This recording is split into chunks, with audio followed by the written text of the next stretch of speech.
नमस्कार। किस्से कहानियों के एपिसोड में आपका स्वागत है। दोस्तों,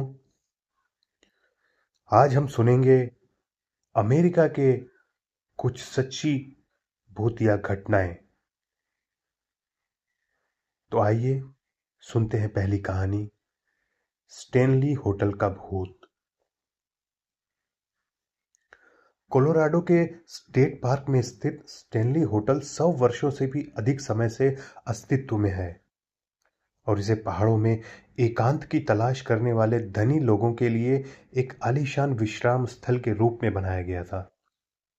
हालांकि जैसे जैसे साल बीतते गए, होटल में लोगों की संख्या घटती गई और 1970 के दशक तक यह भव्य होटल जीर्ण शीर्ण हो गया।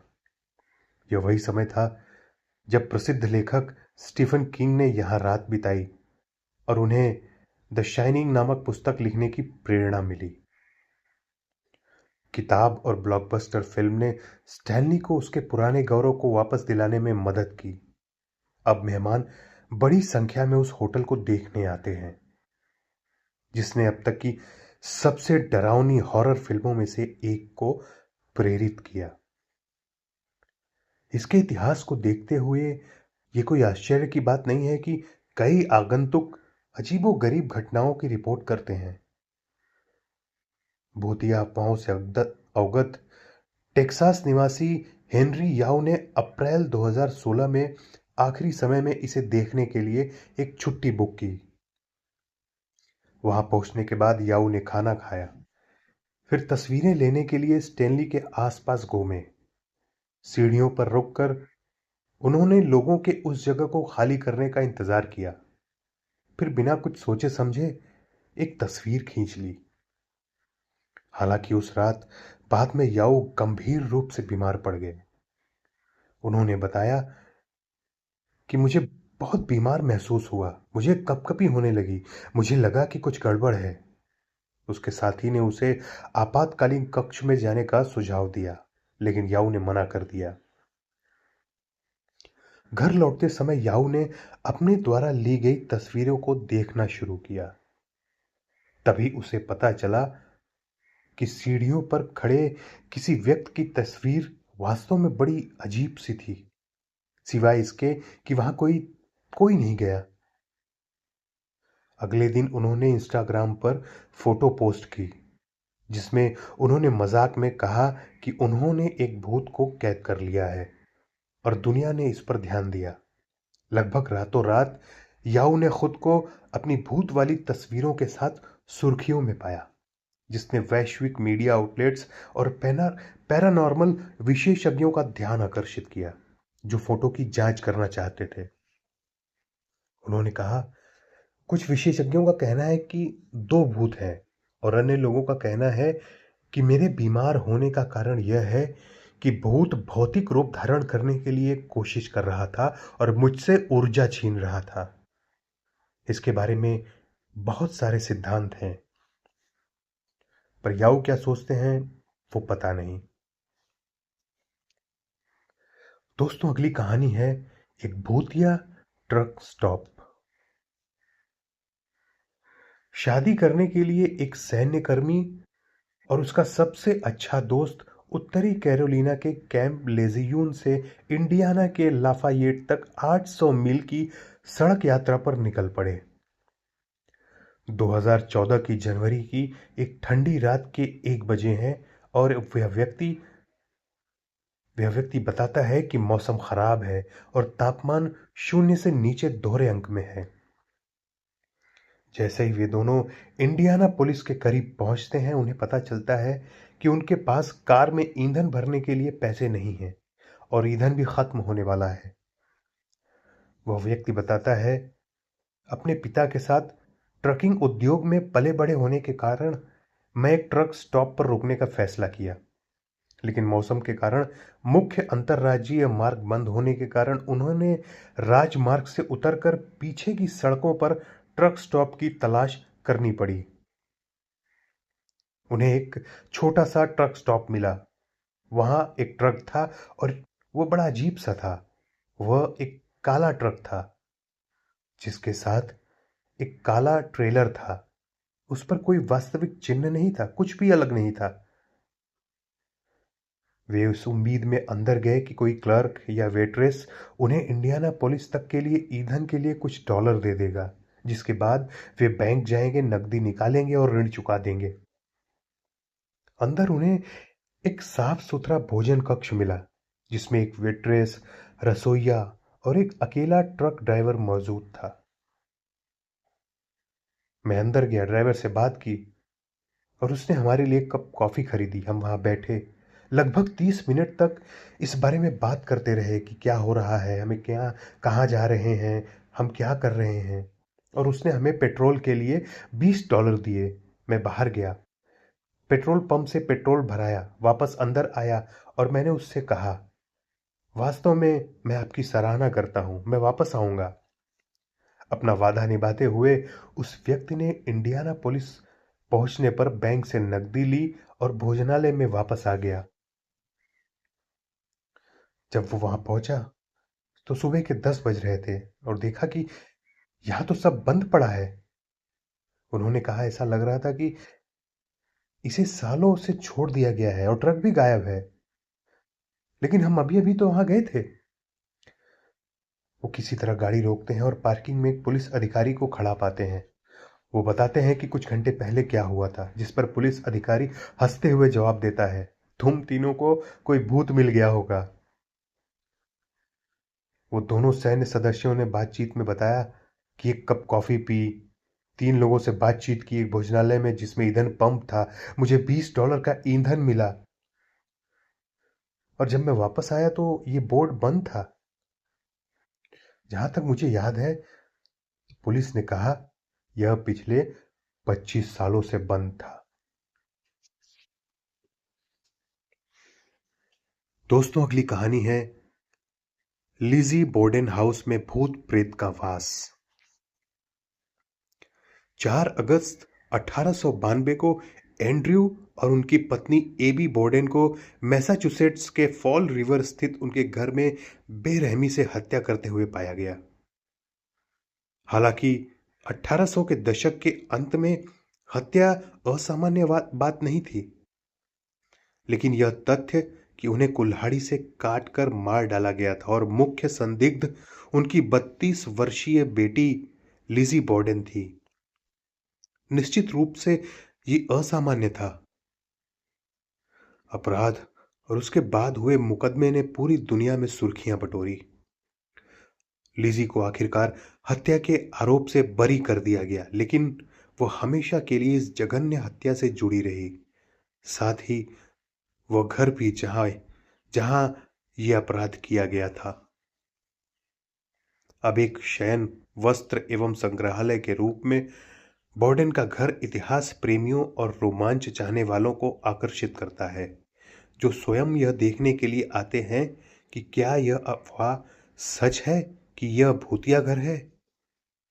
लिजी बॉर्डन हाउस में रियटलर और tour guide Suzanne Saint Johns ने बताया, जब मैंने यहां काम करना शुरू किया तो यह इतिहास से जुड़ा हुआ था। मुझे वास्तव में अलौकिक चीजों में कोई दिलचस्पी नहीं थी। हालांकि यह सब तब बदल गया जब सेंट जॉन्स ने कहा कि उसने स्वयं कुछ असामान्य घटनाओं का अनुभव किया है। वो कहती हैं, मेहमान हमें बताते हैं कि उन्हें आधी रात में हंसी मजाक की आवाजें आती हैं, इधर उधर चीजें हिलती डुलती रहती हैं। और सेंट जॉन्स ने खुद भी कुछ असामान्य चीजों का अनुभव किया है। उन्होंने बताया कि एक बार उन्होंने एक कमरे में खिलौने बिखरे हुए देखे जहां कोई नहीं था। सेंट जॉन्स ने एक ऐसी तस्वीर की भी चर्चा की है जो बिना किसी उचित कारण के गिरकर फर्श पर 2 फुट नीचे खिसक गई थी। साथ ही एक अलमारी के दरवाजे की भी चर्चा है जो एक बार अपनी इच्छा से खुल गया था। एंड्रयू और एबी की हत्या की सालगिरह की पूर्व संध्या पर सेंट जॉन्स ने बताया कि उन्हें और घर पर मौजूद 2 अन्य टूर गाइडों को अपनी बाईं आंख में अचानक तेज चुभने वाला दर्द महसूस हुआ। ठीक वही स्थान जहां एंड्रयू बॉर्डन को घातक चोटें लगी थी। हालांकि शायद सबसे ज्यादा परेशान करने वाली कहानी सेंट जॉन द्वारा लिखी लिजी बॉर्डन के हाउस में एक टूर गाइड के बारे में बताई गई है, जिसने अपने समूह से टूर शुरू होने से पहले अपने सेल फोन को बंद करने के लिए कहा था। कुछ ही देर बाद एक मेहमान का सेल फोन बजा। उसने ऊपर देखा और कहा, यह मेरी माँ है। टूर गाइड ने पूछा कि क्या वह जानना चाहती है और फोन उठाना चाहती है, जिस पर महिला ने जवाब दिया, वह 2 साल पहले मर गई थी।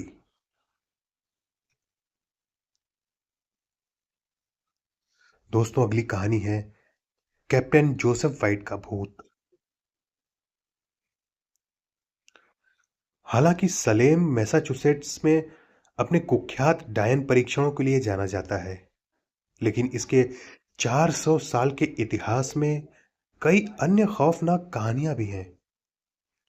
उनमें से एक कहानी है कैप्टन जोसेफ वाइट की, जो एक धनी व्यापारी था जिसे उसके बिस्तर पर पीट पीट कर मार डाला गया था। सलेम हिस्टोरिकल टूर्स के मालिक और टूर गाइड जियोवानी अलाबिसो के अनुसार यह पैसे के लालच में किया गया अपराध था। उन्होंने कहा कि 82 वर्षीय व्यापारी को कथित तौर पर लालची भाइयों ने निशाना बनाया था, जो उसकी वसीयत पर अपना कब्जा जमाना चाहते थे। भाइयों जोसेफ और फ्रांसिस नैप ने इस काम को पूरा करने के लिए रिचर्ड क्राउनशील्ड की मदद ली। अलाबीसो ने बताया, शाम को जब कैप्टन वाइट सो रहे थे, डिक क्राउनशील्ड अंदर आए। उन्होंने ऊपर दूसरी मंजिल पर जाकर एक डंडा लिया और कैप्टन के सिर पर वार किया और उनकी खोपड़ी को कुचल दिया। इस हत्या के परिणाम स्वरूप एक निंदनीय मुकदमा चला और कहा जाता है कि यह एडगर एलन पो की द टेल टेल हार्ट और साथ ही क्लू खेल के लिए प्रेरणा थी। चाहे यह अपराध की क्रूर प्रकृति हो या उसके पैसे चुराने के प्रयास का बदला, कैप्टन जोसेफ वाइट की आत्मा अभी भी अपने पूर्व घर के गलियारों में भटकती है। अलाबीसो ने कहा, लोगों का मानना है कि कैप्टन वाइट उस घर के आसपास घूम रहे हैं और कथित तौर पर उनके पास जो भी खजाना है उसकी रक्षा कर रहे हैं। पर्यटक इस घर की तस्वीरें लेते हैं और खाली होने के बावजूद कई तस्वीरों में गार्डनर पिंगरी हाउस की खिड़कियों और सीढ़ियों पर छायादार आकृतियां पुरुष और महिला दोनों की दिखाई देती हैं। वे कौन हैं, कोई नहीं जानता। अलाबीसो कहते हैं, यह निश्चित रूप से पूरी तरह सक्रिय है। दोस्तों, अगली कहानी है प्रेत बाधित वेंट्रिलोक्विस्ट गुड़िया। 90 के दशक में जब मार्टी एक बच्ची थी तो उसने उसने बताया था कि वो पेट बोलने वाले एडगर बर्गन और उसके नकली साथी चार्ली मैकार्थी की बहुत बड़ी प्रशंसक थी।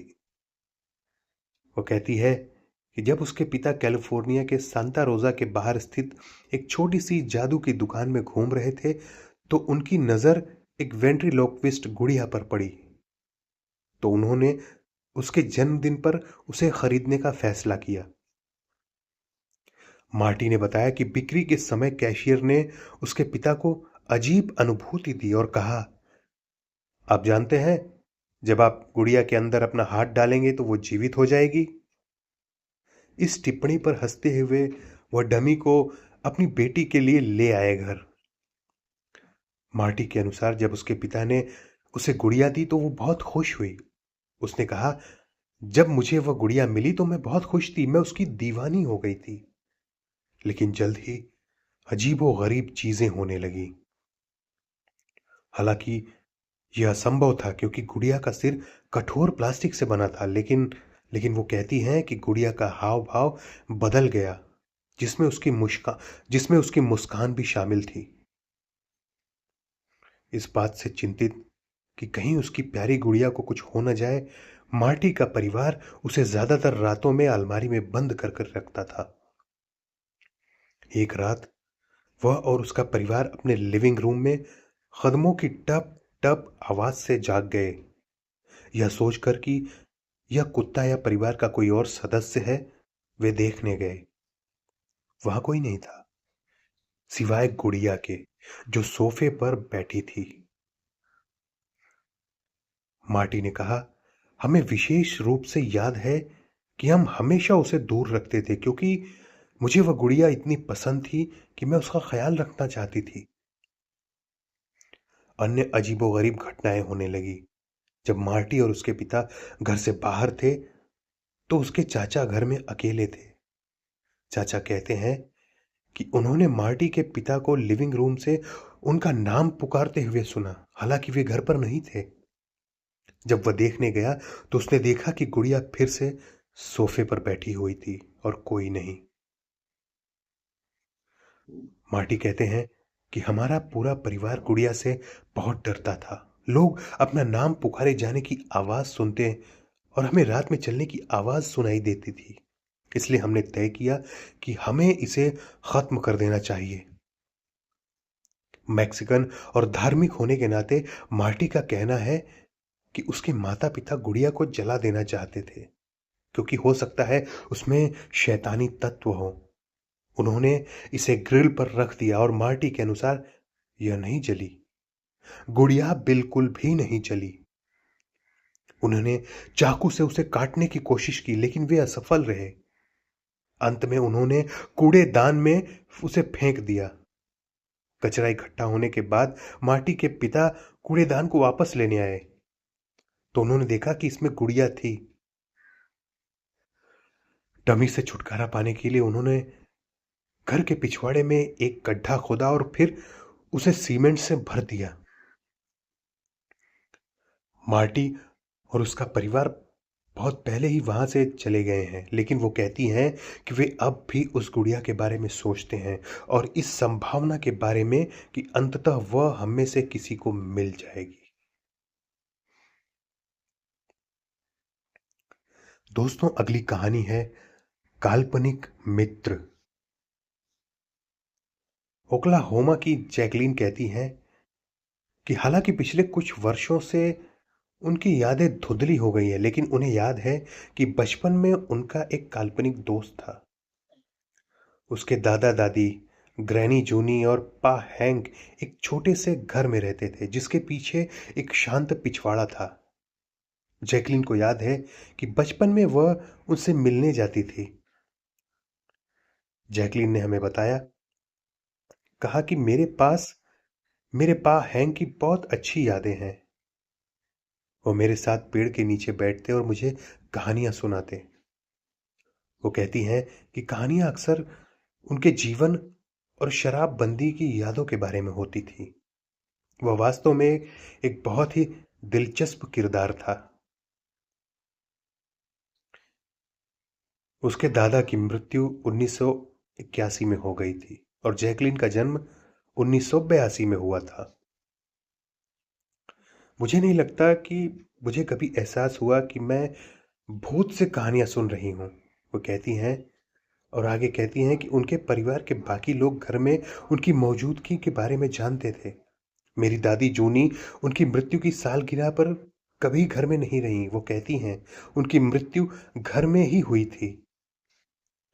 जैकलीन को यह भी याद है कि जब वह घर पर रहती थी तो उसने पा हैंक को आधी रात को उठते हुए सुना था।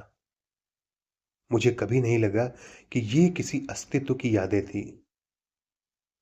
उसने कहा, बाद में जैकलीन कहती हैं कि हालांकि उनके बचपन का काल्पनिक दोस्त वास्तव में उनके मृत दादा थे, लेकिन यह एक अलग ही रोशनी डालता है, क्योंकि वह एक रिश्तेदार था, कोई अजनबी नहीं। मुझे कभी भी भूत प्रेत जैसा महसूस नहीं हुआ, बल्कि ऐसा महसूस हुआ जैसे मैं अपने पापा हैंक से बात कर रहा हूं। तो दोस्तों, कैसी लगी ये कहानी हमें कमेंट कर कर ज़रूर बताएं और मिलते हैं अगली कहानी में। तब तक के लिए लाइक, शेयर और सब्सक्राइब करना ना भूलिए। धन्यवाद।